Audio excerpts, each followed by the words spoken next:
Bom, a França revolucionária, o pau tá quebrando. O Sans-Culottes está colocando terror. Inclusive, gente, tem um negócio nesse período da Revolução Francesa chamado de Grande Medo. O que era o Grande Medo? Eles falavam que os Sans-Culottes estavam chegando, principalmente nas áreas mais afastadas da cidade. Então os nobres ficavam com medinho, né? Muito medo mesmo. Por isso o Grande Medo.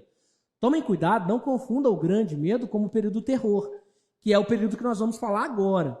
O Grande Medo ele aparece principalmente no primeiro momento da Revolução Francesa.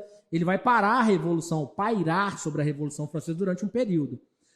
A Era do Terror, ou o período do terror, é específico do período jacobino, tá? Então não esquece isso não.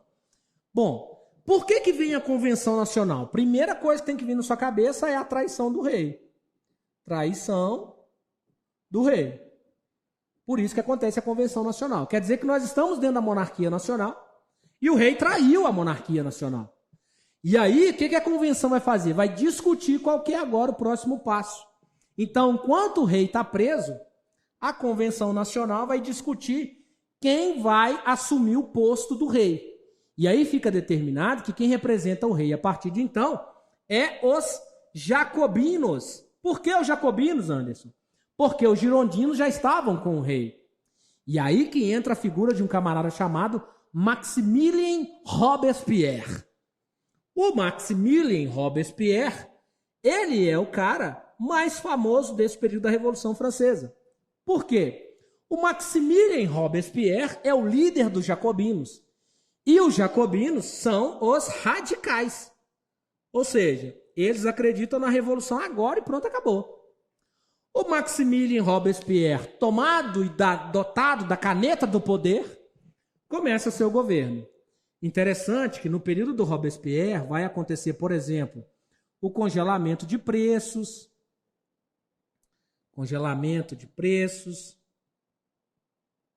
Vai acontecer a ideia de educação para todos.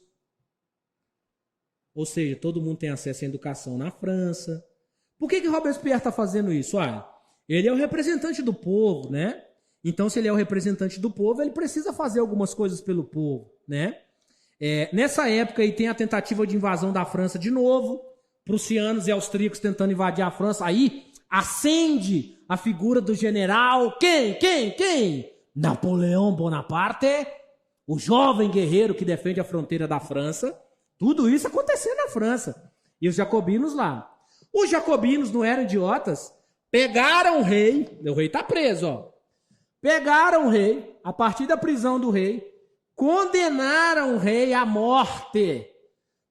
Robespierre disse que o rei deveria pagar com a própria vida por ter traído o seu país.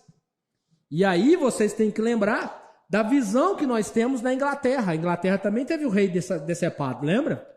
E aí nós temos aqui a condenação à morte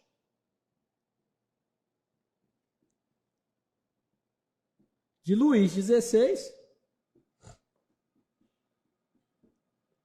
e de Maria Antonieta, sua esposa. Como que a condenação deles vai acontecer? Guilhotina. Eles serão levados à morte em praça pública na presença do povo.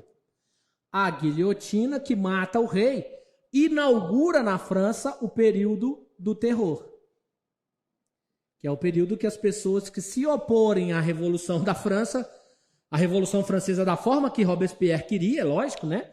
Todo mundo que era contra o que Robespierre queria ir para a guilhotina, só para vocês terem uma ideia. Então o período do terror, como vai ficar marcado, é pela morte de Luís XVI e 6 meses depois, 8 meses depois, se não falha a minha memória, Maria Antonieta é também morta na guilhotina. E aí era todo um espetáculo. Você leva todo mundo para a praça, coloca a guilhotina, coloca o camarada lá, a guilhotina desce, a cabeça cai pro lado, mano. É assim que funciona. Só que tem um problema. O Robespierre, ele lutava contra o absolutismo, lembra? Se ele lutava contra o absolutismo, você inaugurar o período do terror é você usar a tirania para ter uma revolução na França. O Robespierre vai ser canonizado como tirânico. O Robespierre vai ser automaticamente chamado de quê? Tirânico, de déspota. ele vai ser conhecido como um déspota. O que é um déspota? Um tirânico, um usurpador. E nós temos um problema, porque a guilhotina que mata o Luís XVI e a Maria Antonieta vai matar também um camarada chamado Robert Darnton. O Robert Darnton,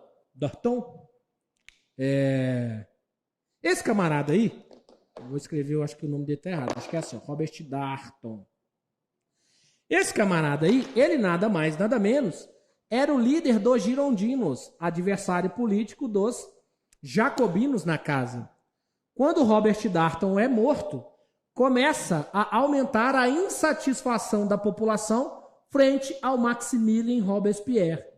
Porque a população está se vendo na condição de ser a próxima pessoa a ir para a guilhotina.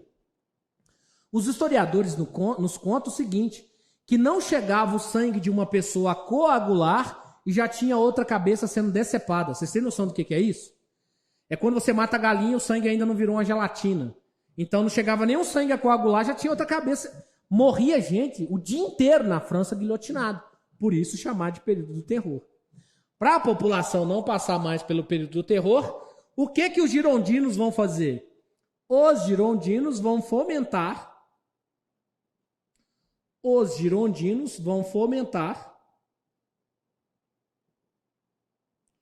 coloca Robespierre na guilhotina. Nessa época tinha um jornalista chamado Marat. Esse jornalista era um sanguinário. Todas as vezes que acontecia um trem assim, tem que descer sangue, porque só o sangue vai transformar essa nação. E aí Robespierre ia lá e matava. E aí não funciona. E os direitos humanos? E os direitos de todo homem, de poder falar o que pensa? O Robespierre até tentou, ele criou o Tribunal da Salvação, né? Ele havia criado o Tribunal Revolucionário e aí ele criou o Tribunal da Salvação, mas ninguém era salvo, todo mundo ia para a guilhotina. Bastava pensar a revolução de forma diferente de Robespierre.